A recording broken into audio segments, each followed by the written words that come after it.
G'day viewers. In this episode we're going to explore the conjecture that a particle's spin angular momentum is powered via the quantum vacuum.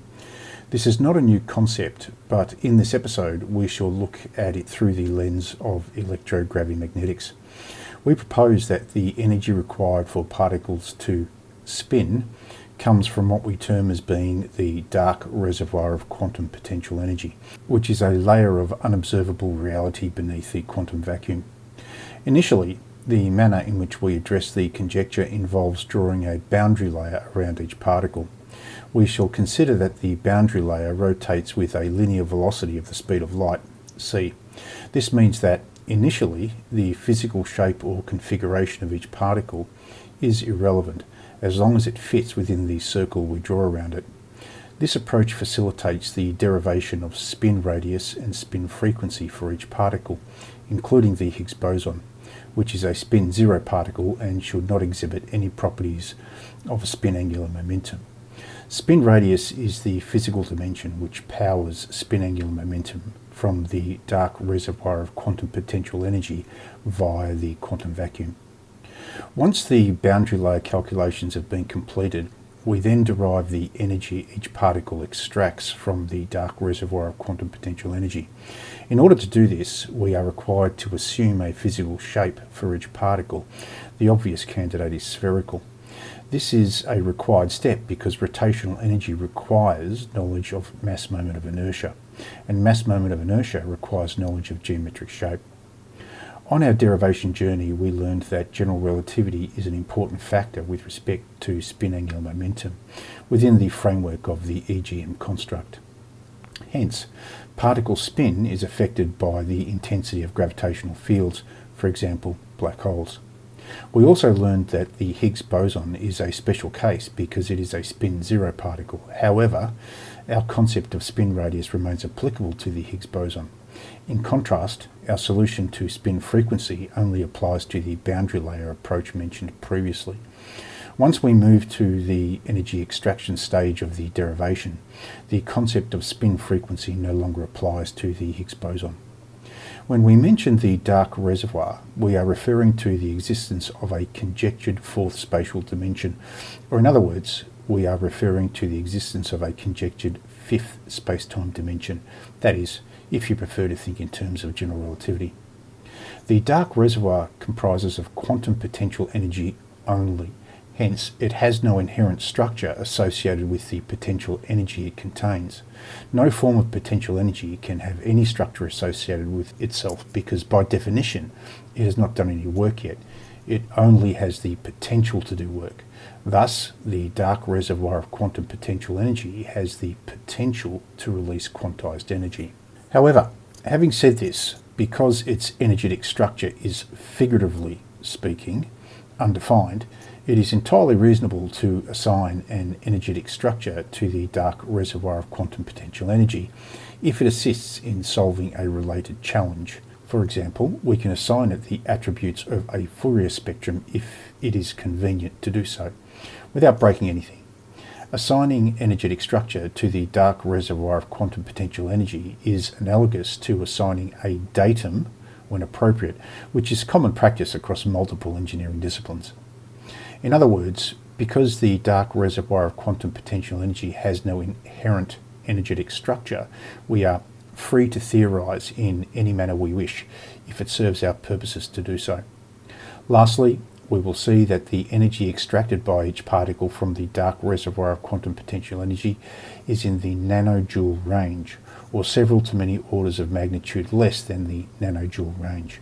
Thus, the results we obtain make intuitive sense when we compare them to the Higgs boson.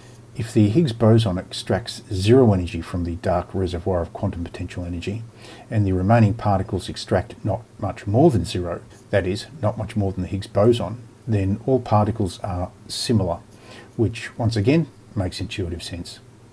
Okay, let's get into it. Why do particles spin? Where does the energy come from to power this phenomenon? How is this apparent perpetual motion sustained? These are important fundamental questions which the standard model of particle physics cannot answer. However, In this video presentation, we offer an explanation. We propose that the energy required for particles to spin comes from what we term as being the dark reservoir of quantum potential energy. In other words, the dark reservoir of quantum potential energy is like a battery which powers the apparent spin angular momentum phenomenon we observe experimentally. We shall begin with the classical representation of particulate matter, that is, fundamental and composite particles are spinning balls. Quantum mechanics has come a long way since this classical representation, but that does not mean that the classical representation isn't useful, as you shall see going forward. The next thing we will do is equate particle rotational frequency to the quantum vacuum frequency spectrum. Assuming dynamic, kinematic and geometric similarity between a particle and the sea of quantum vacuum energy it is immersed in, we may derive an expression for particle spin radii by following the process arrows. To ensure that we don't make mistakes, we utilised the Mathcad computational environment to produce the output appearing on screen. With the spin radii derived, what does it mean and how can we test it? Well, spin radii refers to the physical dimension that the phenomenon of spin angular momentum actually commences. Hence, we would expect that the quantum vacuum frequency spectrum converges to a single harmonic frequency mode precisely at the spin radius. Thus, we expect that the particle rotational frequency equals the fundamental quantum vacuum frequency at the spin radius. Moreover, we also expect that the particle rotational frequency is equal to the quantum vacuum harmonic cutoff frequency at the spin radius. Consequently, the quantum vacuum harmonic cutoff mode should equal unity at the spin radius. Okay, now that we have defined the manner in which we can test our conjecture, let's have a look at the results. Appearing on screen are our results for the proton, neutron, electron, muon, tau, electron neutrino, muon neutrino and tau neutrino. You can see that the computed spin radii is extremely small. In fact, the computed radii are so small that we have expressed the results in terms of the Planck length. That is, all values in the spin radii matrix should be multiplied by 10 to the minus 18 Planck lengths. We have done this to emphasize that the spin radius associated with all particles occurs at many orders of magnitude below the Planck length. This suggests that the spin angular momentum could be the most important physical attribute associated with the quantum vacuum. Moreover, if we execute the previous spin radii derivation process without the influence of the refractive index, then all of our spin radii results are reduced by approximately 1.9%, which is a significant difference. This reduction is extremely important because the refractive index represents the contribution of general relativity in the quantum vacuum frequency spectrum equation. Thus, if the refractive index should not be excluded from the quantum vacuum frequency spectrum equation, then it implies that general relativity is an important factor with respect to spin angular momentum within the framework of the electrogravimetric construct. Hence, particle spin is affected by the intensity of gravitational fields, for example, black holes. Our results clearly demonstrate that the spin radii test conditions have all been satisfied. We can see that the rotational frequency, fundamental quantum vacuum frequency and quantum vacuum harmonic cutoff frequency are all equal to each other, as expected. We can also see that the harmonic cutoff mode equals unity, once again as expected. I will also take a moment to point out that all frequency values appearing on screen are expressed as multiples of the Planck frequency. Let's now take a look at our results for quarks and bosons. In the case of quarks and bosons, our results once again clearly demonstrate that the spin radii test conditions have all been satisfied. We can see that the rotational frequency, fundamental quantum vacuum frequency and quantum vacuum harmonic cutoff frequency are all equal to each other, as expected. We can also see that the harmonic cutoff mode equals unity, once again as expected. Please note, the Higgs boson is a special case because it is a spin-zero particle. Thus, it doesn't mimic spinning by possessing angular momentum. However, our concept of spin radius remains applicable to the Higgs boson. For the moment, we don't consider the Higgs boson spin frequency to indicate that the Higgs boson is actually spinning.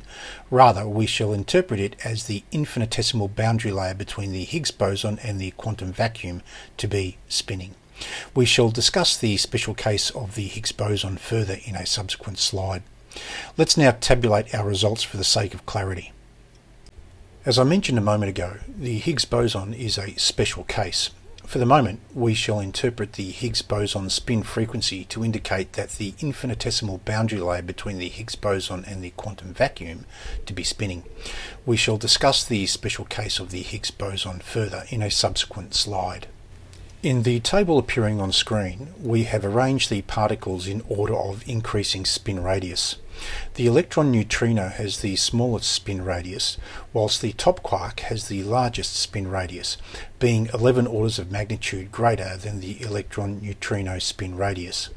In contrast, the electron neutrino spin frequency is 11 orders of magnitude greater than the top quark spin frequency. Thus, we can see that as particle spin radius decreases, its spin frequency increases. Please pause the video to study the table. So then, what does spin radius mean in the broader context of particle size? The question we are going to investigate now is, what is particle size? That is, what exactly is particle radii? Whilst the concept of size may seem very straightforward to most people, particle physicists would disagree because particles do not have a solid boundary. Thus, the concept of size is somewhat ambiguous and open to interpretation. However, what we are going to achieve in this frame is a definition for three concepts of size, all of which are equally valid and applicable. We shall define spin radius, zero-point field equilibrium radius, and classical charge radius. Firstly, we shall define spin radius as the physical dimension which powers spin angular momentum via the dark reservoir of quantum potential energy. In other words, energy flows from the dark reservoir of quantum potential energy to a particle which powers the spin phenomenon in perpetuity. Please remember that, from the perspective of physics, particle spin appears to be a case of perpetual motion. However, the issue with perpetual motion is that it violates the laws of thermodynamics. Thus, our explanation of energy exchange involving the dark reservoir of quantum potential energy preserves the laws of thermodynamics. We will circle back to the concept of the dark reservoir of quantum potential energy shortly. Next, we shall define the zero-point field equilibrium radius as the physical dimension that the quantum vacuum perceives a particle to be. For example, proton, neutron and electron. Please remember that our zero-point field equilibrium radius concept has been experimentally verified for the proton and neutron. Please refer to episode 5 for more information. Lastly, we shall define the classical charge radius as the physical dimension, that is, the size, that one charged particle perceives another charged particle to be. In other words, it is the physical dimension which characterizes particle interactions at the atomic scale, for example, the classical electron radius. As promised earlier, we will now discuss the dark reservoir of quantum potential energy in a bit more detail. To begin with, let's ask the question, what is energy? Simply put, energy is defined as the ability to do work. Hence, potential energy becomes the potential to do work. Thus, quantum potential energy may be defined as the potential ability to do quantized work. Okay, so now we have defined quantum potential energy. What about the dark reservoir? When we speak of the dark reservoir, we are referring to the existence of a conjectured fourth spatial dimension, or in other words, we are referring to the existence of a conjectured fifth space-time dimension. That is, if you prefer to think in terms of general relativity. Either way is fine. Since the dark reservoir comprises of quantum potential energy only, it has no inherent structure associated with the potential energy it contains. This is not unusual, of course, as no form of potential energy can have any structure associated with itself because by definition it has not done any work yet, it only has the potential to do work. Potential energy does not attribute structure to any form of energy until it is released. The dark reservoir of quantum potential energy has the potential to release quantized energy, so it cannot possess any experimentally observable inherent structure, as previously discussed. However, having said this, because its energetic structure is, figuratively speaking, undefined, it is entirely reasonable to assign an energetic structure to the dark reservoir of quantum potential energy if it assists in solving a related challenge. Assigning energetic structure to the dark reservoir of quantum potential energy is analogous to assigning a datum when appropriate, which is common practice across multiple engineering disciplines.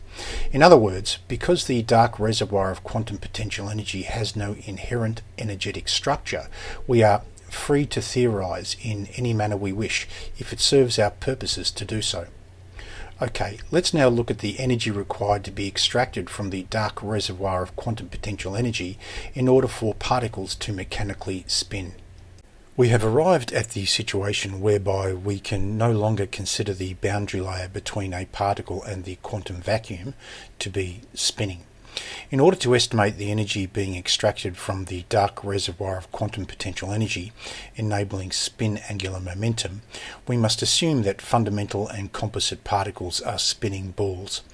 We need to do this because rotational energy depends upon the mass moment of inertia, and mass moment of inertia depends upon physical geometry. Consequently, the Higgs boson spin frequency has been forcibly set to zero. Hence, the energy extracted from the dark reservoir of quantum potential energy by the Higgs boson is also zero. By inspection of the table, we can see that the energy extracted by each particle from the dark reservoir of quantum potential energy is in the nanojoule range, or several to many orders of magnitude less than the nanojoule range. Thus, we can see that the results we obtain make intuitive sense when we compare them to the Higgs boson. If the Higgs boson extracts zero energy from the dark reservoir of quantum potential energy, and the remaining particles extract not much more than zero, that is, not much more than the Higgs boson, then all particles are similar in a manner of speaking, which makes intuitive sense. Okay, let's now summarise what we have learned. On our journey, we have learned 7 key points. Number 1. The energy required for particles to spin comes from what we term as being the dark reservoir of quantum potential energy. Number 2. General relativity is an important factor with respect to spin angular momentum within the framework of the electrogravimagnetic construct. Hence, particle spin is affected by the intensity of gravitational fields, for example, black holes. Number 3. The Higgs boson is a special case because it is a spin-zero particle. However, our concept of spin radius remains applicable to the Higgs boson. Number 4. Spin radius is the physical dimension which powers spin angular momentum via the dark reservoir of quantum potential energy. Number 5. The dark reservoir refers to the existence of a conjectured fourth spatial dimension, or in other words, we are referring to the existence of a conjectured fifth space-time dimension, that is, if you prefer to think in terms of general relativity. Number 6. The dark reservoir comprises of quantum potential energy only, hence it has no inherent structure associated with the potential energy it contains. No form of potential energy can have any structure associated with itself because by definition it has not done any work yet, it only has the potential to do work. Thus, the dark reservoir of quantum potential energy has the potential to release quantized energy. Number 7. We saw that the energy extracted by each particle from the dark reservoir of quantum potential energy is in the nanojoule range, or several to many orders of magnitude less than the nanojoule range. Thus, the results we obtained make intuitive sense when we compare them to the Higgs boson. If the Higgs boson extracts zero energy from the dark reservoir of quantum potential energy, and the remaining particles extract not much more than zero, that is, not much more than the Higgs boson, then all particles are similar.